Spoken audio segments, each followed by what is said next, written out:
Hello friends, welcome to the philosopher's room. स्वागत है आप सभी का हमारे चैनल पर। तो गाइस, जैसा कि आप सभी ने सुना होगा, करंट अफेयर्स में देश की नई एजुकेशन पॉलिसी बनाई गई है। लगभग 34 से 35 साल बाद ये चेंजेस किए गए हैं। तो आज हम इसी के बारे में कंप्लीट डिस्कशन करेंगे। मैं आपको सिंपल और बेसिक टर्म्स में कंप्लीट एजुकेशन पॉलिसी के बारे में बताने वाला हूँ। एक ब्रीफ सेशन होगा। कम से कम समय में मैं कोशिश करूँगा कि आपको पूरी पॉलिसी के बारे में जानकारी दे सकूँ। लेकिन उससे पहले अगर आपने अभी तक हमारे चैनल को सब्सक्राइब नहीं किया है तो चैनल को सब्सक्राइब कर दें और बेल आइकन दबाना बिल्कुल भी ना भूलें। यूनियन कैबिनेट ने वेडनेसडे को अप्रूवल दिया है नेशनल एजुकेशन पॉलिसी 2020 को, जिसमें हमारे स्कूल के अंदर हमारे हायर एजुकेशन में कंप्लीट ट्रांसफॉर्मेशन लाने के लिए बोला गया है, जो कि एक नीड ऑफ एन आवर भी थी। दोस्तों, शिक्षा जो है उससे बढ़कर कोई भी चीज़ नहीं है। किसी भी देश के लिए, किसी भी देश की शिक्षा की नीति बहुत ही अच्छी होनी चाहिए। अगर स्कूल के अंदर, कॉलेजेस के अंदर अच्छी तरह से पढ़ाया जाता है, अच्छा करिकुलम है, एडवांस करिकुलम है, तो देश का भविष्य अपने आप ही आगे बढ़ जाता है। चाहे फिर वो जापान हो, साउथ कोरिया हो, अमेरिका हो, सभी ने यही किया है। और आज से लगभग 200 साल पहले यूरोपियन कंट्रीज ने भी यही किया था और हमें भी उसी तर्ज पर बदलाव लाने की जरूरत है। यूनियन कैबिनेट ने अप्रूव की है नेशनल एजुकेशन पॉलिसी 2020 को, जिसको चेयर कर रहे थे हमारे honourable prime minister Shri Narendra Modi ji. इस पॉलिसी को लाया गया है 29 जुलाई 2020 को। ये पॉलिसी रिप्लेस करेगी हमारी 34 साल पुरानी policy national policy on education, जो कि 1986 में लाई गई थी। मैं आपको बता दूं, जो ये चेंज किया गया है एजुकेशन में, ये तीसरी बार किया गया है। सबसे पहले 1968 में एजुकेशन के लिए पॉलिसी लाई गई थी, उसके बाद 1986 में और फिर अब 2020 में चेंजेस किए गए हैं। इस कमेटी को हेड कर रहे थे हमारे एमिनेंट साइंटिस्ट डॉक्टर के कस्तूरीरंगन। इन्होंने एक ड्राफ्ट सबमिट किया था मिनिस्टर ऑफ एचआरडी को, ह्यूमन एंड रिसोर्स डेवलपमेंट को, 31 मई 2019 में। फिर इस ड्राफ्ट को माई गवर्नमेंट पोर्टल वेबसाइट पर अपलोड किया जाता है। सजेशन मांगे जाते हैं, कमेंट्स मांगे जाते हैं और काफ़ी लोगों से डिस्कशन होने के बाद काफ़ी चेंजेस करके इसको अप्रूवल दे दिया जाता है और जनता के सामने पेश किया जाता है। अब बात करते हैं डॉक्टर कृष्णस्वामी कस्तूरीरंगन की, जो कि इंडियन स्पेस साइंटिस्ट थे, जिन्होंने इसरो को भी हेड किया था 1994 से 2003 के। इन्हें हमारे देश के 3 मेजर सिविलियन अवार्ड भी मिल चुके हैं हमारे गवर्नमेंट ऑफ इंडिया के थ्रू, पद्मश्री, पद्म भूषण और पद्म विभूषण। दोस्तों, जब इतने बड़े पर्सन, इतने नॉलेजेबल पर्सन कोई पॉलिसी बनाएंगे तो पहली बात तो कि 90% पॉसिबिलिटी यही है कि पॉलिसी हमेशा बेहतर ही बनेगी।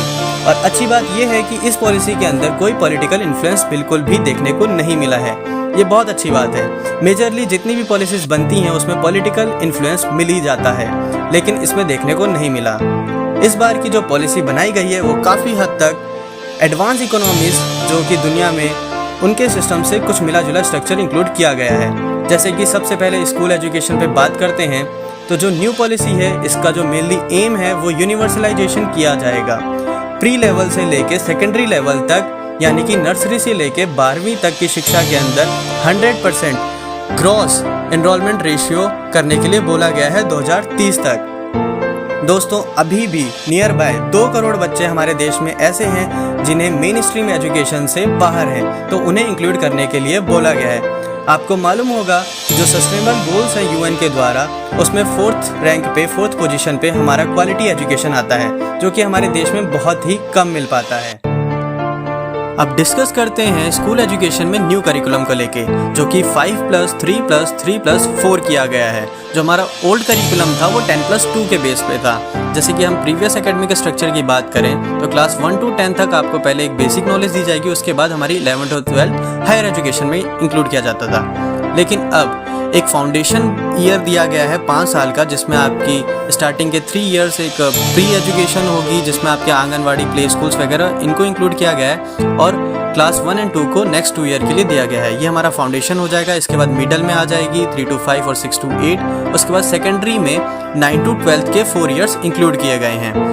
और स्कूल के अंदर एक इंटरेस्टिंग चीज़ भी करने की कोशिश की जा रही है, जो कि हम कॉलेजेस वगैरह में सुनते हैं, सेमेस्टर सिस्टम। तो इसको स्कूल में भी इंक्लूड करने के लिए बोला जा रहा है।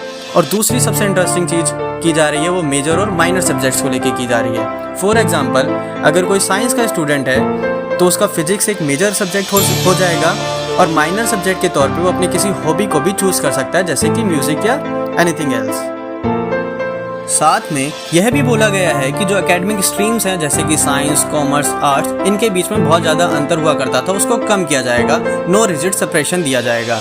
मतलब कि जैसे कि अगर कॉमर्स और आर्ट्स के स्टूडेंट हैं तो उनकी मैथ बहुत ही वो लोग पीछे रह जाते थे, लेकिन अभी कोशिश की जा रही है जो उनको न्यूमेरिकल एबिलिटी है, जो उनका फाउंडेशन नॉलेज है, उसको भी डेवलप किया जाए। साथ ही एक्स्ट्रा करिकुलर एक्टिविटीज़ को भी ऐड ऑन करने के लिए बोला गया है।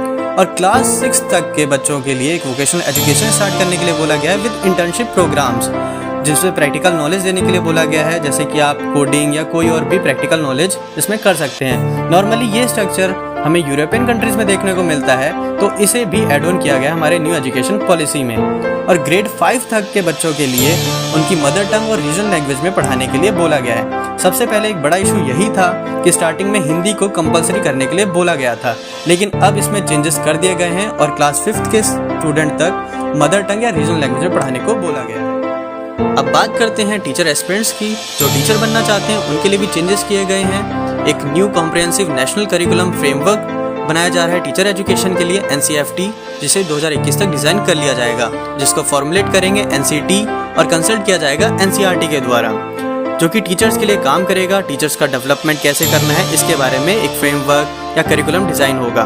दोस्तों, टीचर्स का डेवलपमेंट भी बहुत ज़रूरी है। आपने देखा ही होगा कि हमारे सरकारी स्कूल्स में टीचर कैसे रहते हैं। एक बार जॉब लग जाए उसके बाद इतना रिलैक्स हो जाते हैं कि देश के प्रेसिडेंट का नाम तक इन्हें याद नहीं रहता है।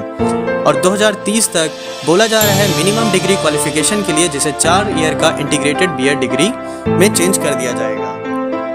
दोस्तों, अब बात करते हैं हायर एजुकेशन की, जो कि हमारे 12th के बाद UG कोर्सेज होते हैं कॉलेजेस के लिए, तो उसमें क्या चेंजेस किए गए हैं तो उसकी बात करते हैं। इसमें सबसे पहले बोला गया है ग्रोस एनरोलमेंट रेशियो को 50% तक इंक्रीज किया जाएगा 2035 तक, और 3.5 करोड़ सीट्स को भी एड ऑन किया जाएगा। लेकिन इसमें जो सबसे इंटरेस्टिंग पॉइंट बताया गया है वो मल्टीपल एंट्री और एग्जिट पॉइंट्स है विद एप्रोप्रिएट सर्टिफिकेशन के लिए।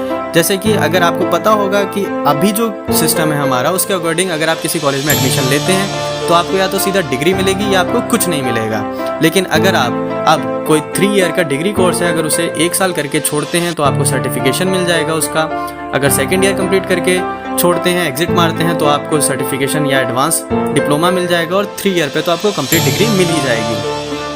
तो जो ये चेंज किया गया है ये वैसे फॉरेन कंट्रीज़ में हुआ करता था, जैसे कि जर्मनी, लंदन, अमेरिका से ऐसे चेंजेस होते थे, तो वहाँ से ये लिया गया है, ऐड ऑन किया गया है। अगर मैं आपको बता दूं, वहाँ पे होता था कि 2 साल के बाद आप अपने डिग्री कोर्स से ब्रेक ले सकते हैं। जैसे कि फॉर एग्जांपल, अगर मेरा मन है, मैं 4 ईयर इंजीनियरिंग कोर्स कर रहा हूँ और 2 साल करने के बाद मेरा मन हुआ कि मुझे कुछ और सीखना है, तो मैं ब्रेक ले सकता हूँ और फिर बाद में अपनी कोई भी इंटरेस्टिंग चीज़ करके या जो भी सीखना है उसके बाद 2 साल का कोर्स कंप्लीट करके डिग्री ले सकता हूँ। तो ऐसे ऑप्शन देने की तैयारी की जा रही है हमारे देश में भी। दोस्तों, अब बात करते हैं जो अदर चेंजेस किए गए हैं पॉलिसी में उसके बारे में। इस न्यू पॉलिसी में मल्टीलिंग्विज्म को प्रमोट किया जा रहा है, जैसे कि बहुभाषियों को भी प्रमोट किया जा रहा है हमारे स्कूल और हायर एजुकेशन के सिस्टम में भी। जैसे कि नेशनल इंस्टीट्यूट बनाने के लिए बोला जा रहा है पाली, पर्शियन और प्राकृत लैंग्वेज में। ये सब हमारी पुरानी लैंग्वेज हुआ करती थी, इनको भी प्रमोट किया जा रहा है।